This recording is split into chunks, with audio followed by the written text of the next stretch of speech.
Hi guys! Welcome back to our YouTube channel. Please don't forget to like, share, and subscribe para lagi kayong updated sa mga video na i-upload ko sa aming YouTube channel. Isang magandang araw po sa ating lahat. Nagpahayag ang Senior Citizens Party List ng isang mahalagang paalala sa lahat ng ating mga lolo at lola dito sa ating bansa. Ano nga ba ito? Ating alamin, ang balitang ito ay nakalap sa Facebook page ng Senior Citizens Party List.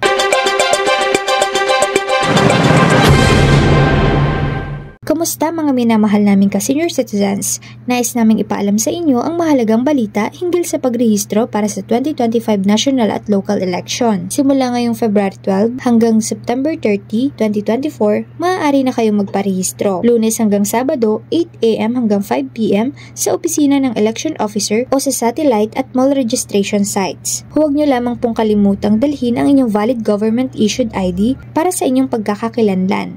Maaari kayong kumuha ng libreng application form sa opisina ng election officer o mula sa www.comelec.gov.ph. Hayaan nating marinig ang ating mga tinig sa darating na halalan. Magparehistro na senior citizens at ipakita ang lakas ng inyong boto. Thanks for watching! Please don't forget to like, share, and subscribe!